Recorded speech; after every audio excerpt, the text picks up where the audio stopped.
Bienvenue à vous, je suis ravie de vous retrouver pour vous faire la première partie d'une série de vidéos pardon, sur les différents types de peau, mais surtout sur les soins à leur apporter, les huiles essentielles que vous pouvez utiliser, les huiles végétales ainsi que les hydrolats que vous pouvez utiliser. Alors je m'excuse pour ma petite voix, mais je suis malade, j'ai beaucoup de mal à me sortir de cette rhinopharyngite et rhinite allergique, donc c'est vrai que ma voix est un peu... voilà. J'espère que ça ira quand même. Donc, pardon. Là, j'ai décidé de commencer par vous parler des peaux mixtes à grasse. Parce que j'avais demandé si sur la chaîne il y avait le type de peau de mes abonnés. Et pour les personnes qui ont répondu, leur type de peau était mixte à grasse. Donc comme c'était la majorité, voilà, j'ai décidé de commencer par celle-ci. Donc une peau mixte, on dit toujours, c'est vrai qu'elle est plus souvent mixte à grasse. C'est une peau qui a la ligne médiane qui est grasse, c'est-à-dire ce qu'on appelle aussi la zone T, donc celle-ci au niveau là.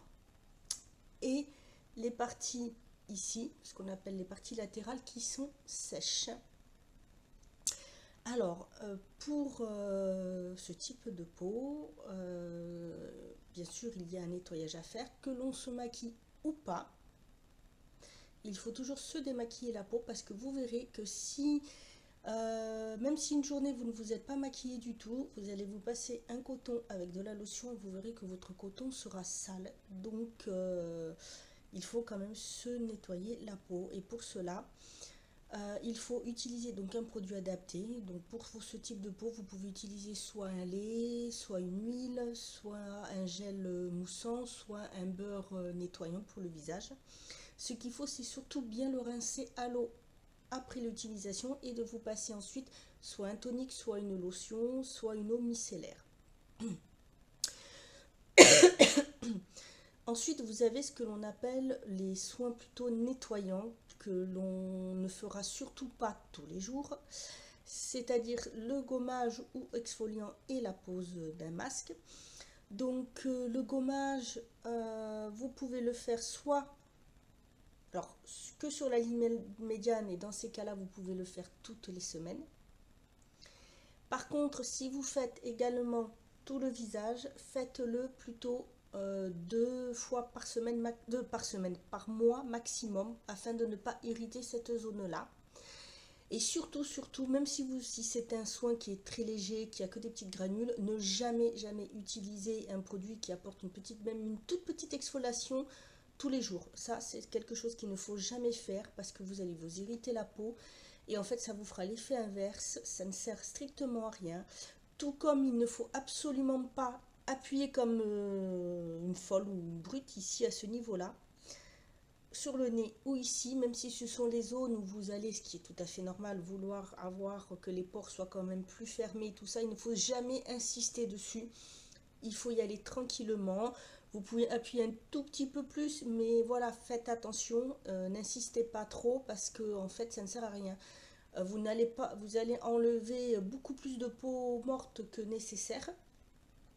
Vous allez irriter votre peau et sur le moment, oui, vous allez avoir les pores qui vont se raffermir, qui vont se resserrer, mais après, ils vont se rouvrir encore plus. Vous allez accélérer la sécrétion de sébum, donc surtout ne faites pas cette erreur-là. Ensuite, pour les masques, vous pouvez faire donc un masque, c'est bien de le faire toutes les semaines. Vous avez des masques spéciaux peau mixte que vous pouvez utiliser sur tout votre type de peau.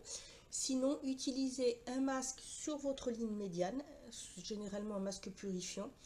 Et ensuite, sur cette partie-là, plutôt un masque soit hydratant, soit nourrissant. Si vous avez la peau qui est déshydratée, donc prenez un masque hydratant. Si elle est sèche, prenez plutôt un masque nourrissant. Et ça, vous pouvez les faire toutes les semaines. Si jamais vous avez un bouton de temps en temps comme ça qui apparaît qui est dans la semaine, vous pouvez poser votre masque purifiant sur le bouton, même s'il est sur cette zone-là, il n'y a aucun souci. Ensuite, je vais donc passer aux huiles essentielles que vous pouvez utiliser sur votre type de peau. Donc moi, j'en ai fait une sélection assez large. Donc voilà, d'abord, sachez que qu'une huile essentielle ne s'utilise pas pure sur la peau, que ça peut être allergisant. Donc si vous n'en avez jamais utilisé ou si c'est une nouvelle huile que vous allez utiliser, faites d'abord un test, de préférence à ce niveau-là, comme ça si vous avez une réaction, bah, c'est caché. Ensuite, qu'est-ce qu'une huile essentielle? Donc, une huile essentielle, c'est une essence qui est distillée, c'est l'essence pure de la plante aromatique qui va être distillée afin d'avoir un principe actif qui soit très actif. Les huiles essentielles, vous pouvez les utiliser donc en mettant quelques gouttes soit dans votre crème de jour et ou de nuit, dans une huile végétale ou dans un hydrolat, et vous pouvez mélanger les huiles, sachant qu'il ne faut quand même pas dépasser une dizaine de gouttes voilà, dans les produits. Mais vous pouvez après mélanger plusieurs huiles essentielles. Alors là, ce sont des huiles essentielles qui sont purifiantes, matifiantes, qui vont réguler la sécrétion de sébum et qui vont être rééquilibrantes. Vous avez l'huile essentielle de marjolaine, l'huile essentielle de pamplemousse. Alors, à faire attention, les huiles essentielles d'agrumes sont photosensibilisantes, donc si vous les utilisez, n'allez pas vous exposer au soleil après parce que vous pouvez risquer une grosse allergie. Vous avez l'huile de romarin verbenone qui est aussi cicatrisante, donc c'est bien si vous avez des boutons ou des marques de boutons d'acné qui sont restés sur la peau. Vous avez la bergamote, c'est pareil, elle est aussi photosensibilisante. Je vais y arriver. Vous avez l'huile de clémentine, l'huile d'orange bio, et c'est pareil, celles-ci sont aussi photosensibilisantes. Ensuite, vous pouvez utiliser les huiles végétales. Donc, une huile végétale, c'est le corps gras d'une plante dont la graine, le fruit ou la noix, contient des lipides, donc c'est-à-dire un agent gras. Ces huiles végétales vont être équilibrantes et réguler la sécrétion de sébum. Donc, vous avez l'huile végétale d'abyssinie, l'huile végétale de concombre, l'huile végétale de jojoba, l'huile végétale de noisette que vous pouvez aussi utiliser pour vous démaquiller,